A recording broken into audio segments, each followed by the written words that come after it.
All right, joining me now is Myles Immerkar. He's the CEO of the Canadian Angus Association based near Calgary. Welcome here, Myles. Thank you, Lindsay. Pleasure to be on. All right, so late last week, some exciting news, of course, came through for your organization. Just over $1.6 million for an exciting new project that's going to be looking at genetic evaluation tools and improvements for beef and dairy. And that's part of the reason why we're talking today. But tell me a bit about this project and this exciting news. Yeah, no, I think it's probably easy to start, where we came from and how we got there. And I think we're in an industry where we're always looking at how do we evolve and how do we do things more efficiently and more effectively for our membership. And I guess it started a few years ago when we started some good collaboration with Holstein Canada, partly because we're just probably had the same goals and visions. We're obviously in a different sector of the industry, and we're here to provide services and tools for our Angus members here, and vice versa. They're obviously providing similar tools for their dairy producers.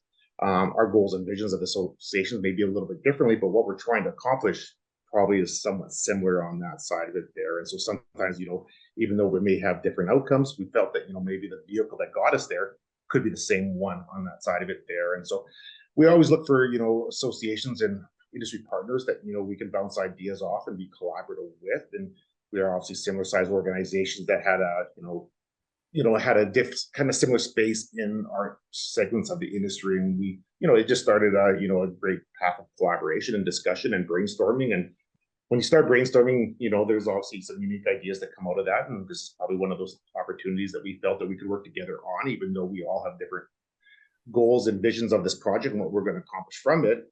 We felt that there was an opportunity for us to at least collaborate on a number of different areas that crossed over. So now, realistically, if we think about it, Holstein Canada, I mean, obviously Holstein's I think it's 98 and change percent of the dairy herd in Canada. So obviously, yes, the largest organization.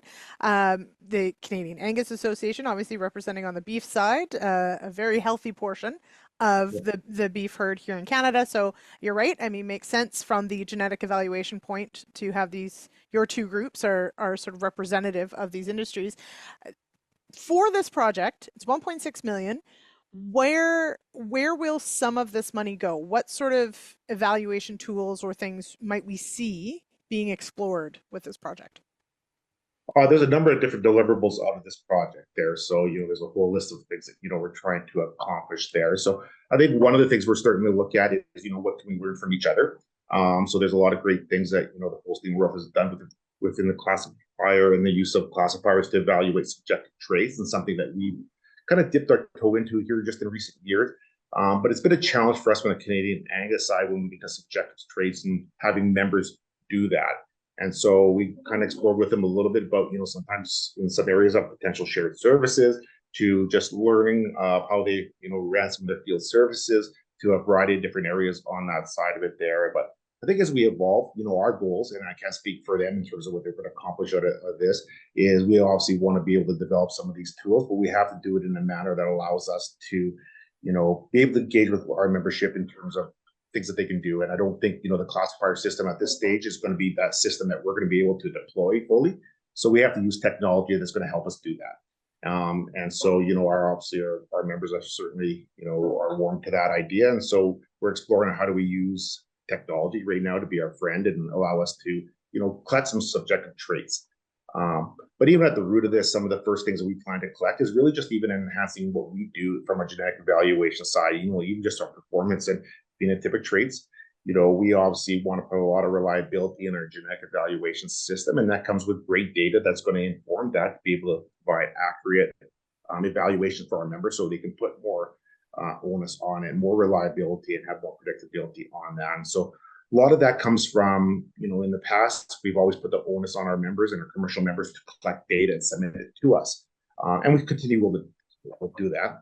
But we also felt there's an opportunity for us to, take some ownership in terms of how we collect data, where we can control the information, from start to finish, and really get some great data that's going to help inform our genetic evaluation system there. But we're also moving in a space where there's new traits that we have to measure, things that being created pulls from the consumer or from other sectors of the industry, whether it's environmental traits that we have to look at, and things that we're just entering that field. And so we're looking at these tools to be able to help us give a start, get a baseline, and start looking at some other things that we haven't measured in the past, and probably things that would be very difficult for our members to measure that we probably have to do ourselves on behalf of our membership. Things, we start getting into emissions and greenhouse gases and all that things in that space. And that's part of the deliverables out of these tools as well. So.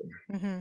And I mean, certainly we've seen some movement on that within Canada just very recently, being able to identify some methane emissions reduction traits potentially within the genome, which is really exciting to see. Now, one of the things that, of course, this also brings together is, the dairy industry is in and of itself. It is the milk and butter and ice cream and cheese. It is the dairy industry, but it's a key player in the beef industry that I think sometimes isn't always necessarily at the forefront of everybody's minds. Is there behind the scenes the discussion of how the beef and dairy side work together on the crossing of dairy cows using beef genetics to potentially secure some of that Canadian beef supply? Yeah, there's no doubts that the beef market has changed over the last number of years as strategies in the dairy world have obviously increased the use of beef sires on dairy cattle, and then they have obviously entered the beef chain. One of the opportunities that we felt when we started discussions with Holstein Canada was how do we utilize some of those animals, and there's a lot of them in the system because they obviously can be measured from the day they're born to the day they go to slaughter. And we, from an Angus side, and predominantly the beef on dairy is an Angus Holstein cross, which represents a high percentage of that market today for a number of different reasons.